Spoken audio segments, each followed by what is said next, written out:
시청자 여러분 안녕하십니까? 7월 10일 뉴스통입니다.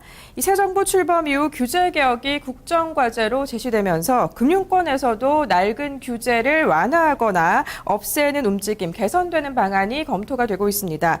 오늘 금융위원회에서 금융규제 개혁안을 발표했다고 하는데 자세하게 어떤 내용 등이 담겨 있는지 경제부 임효정 기자와 함께 알아보겠습니다.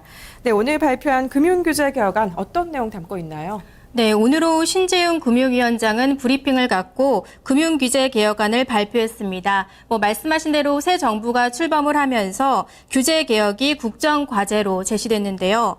이에 따라서 금융위도 금융규제 개혁에 착수해서 4개월 동안 현장 조사를 벌였습니다. 그 결과 현장에서 1,700건의 규제를 발굴했고요. 그 가운데 40%가량인 700건을 개선하겠다고 발표를 했습니다.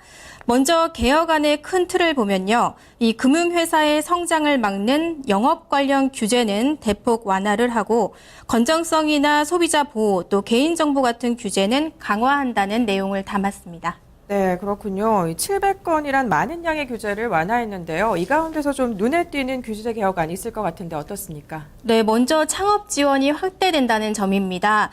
마이스터고나 또 특성화고에 재학 중인 고교생도 이제 우수한 아이디어나 기술이 있으면 창업 지원을 받을 수 있게 되는데요. 현재는 청년 창업 특례 보증이 만 20세 이상으로 제한돼 있어서 고등학생은 이에 해당되지가 않습니다. 이번 규제 개혁안에서는 연령 제한을 17세로 낮추고요. 또 지원 금액도 3억 원으로 확대를 했습니다. 또 이와 함께 중소기업에 대한 지원도 눈에 띄는데요. 갑자기 외형이 커져서 중견기업으로 성장한 중소기업의 경우 갑자기 보증이 해지돼 자금 부담이 컸는데요. 이 중소기업이 중견기업으로 성장을 하더라도 5년까지는 보증을 유지해서 안정적으로 정착을 할 수 있도록 한다는 계획입니다. 네, 700건 가운데 창업 지원 그리고 중소기업의 보증 지원 확대가 좀 눈에 띄는 것으로 보이는데 또 다양한 금융 상품을 하나의 계좌에서 관리할 수 있는 것도 통과가 됐다고 들었습니다. 어떤 내용을 담고 있습니까? 네, 개인 자산 관리 종합 계좌가 도입되는 것인데요. 예를 들면 현재 퇴직연금이나 재형저축 그리고 연금저축은 이 같은 상품들은 따로 가입을 하고 있습니다.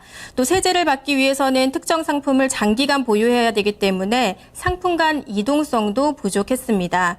그렇다 보니 중간에 해지를 하게 되면 세제 혜택도 받지 못하는데요.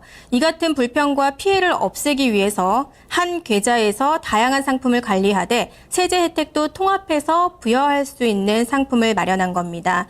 이 종합관리계좌는 영국이나 일본의 사례를 참조해서 도입을 검토했다고 합니다. 네, 그렇군요.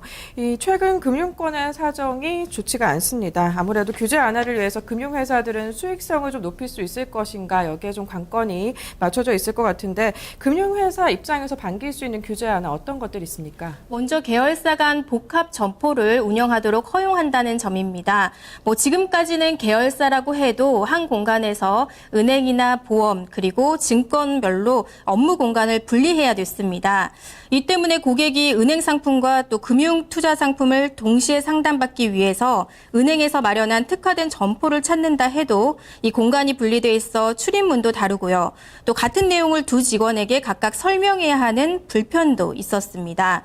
금융사 입장에서도 당연히 공간 분리에 따른 비용이 발생을 했는데요.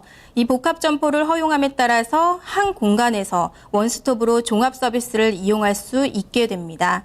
금융사 입장에서는 비용도 절감되고요. 또 한 고객을 대상으로 종합자산 관리가 이루어져서 계열사 간 시너지도 낼 수 있다는 장점이 있습니다. 또 다른 점은 그 해외 진출하는 금융사에 한해서 유니버셜 뱅킹을 허용했다는 점도 눈에 띕니다.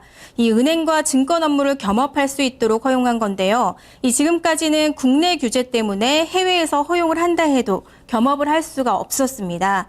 그래서 국내 금융사가 해외에 진출하는 데 있어서 이 같은 규제가 걸림돌이 됐었는데 이번 개혁안을 통해서 해외에서 더 경쟁력을 키울 수 있도록 한 겁니다. 네, 복합 점포 그리고 유니버셜 뱅킹 허용 등이 좀 눈에 띕니다. 여러 가지 규제 개혁안이 나왔는데요. 언제부터 시행이 됩니까? 일단 발표한 개혁안 가운데서 세부 내용은 이번 달 안으로 다시 발표한다는 예정입니다.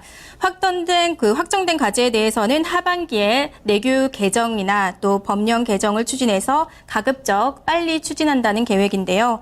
또 이번 규제 개혁안이 시행되면 일회성에 그치지 않게 하기 위해서 장기적으로 규제를 점검하고 또 개선한다는 방침입니다. 이를 위해서는 매년 9월을 금융규제 정비의 달로 정해서 일회성으로 끝나지 않도록 한다는 계획입니다. 네, 이번 규제 개혁안이 이 금융권의 좀 활발한 활성화를 좀 이끌 수 있을지 좀 더 지켜봐야겠습니다. 네. 오늘 말씀 고맙습니다.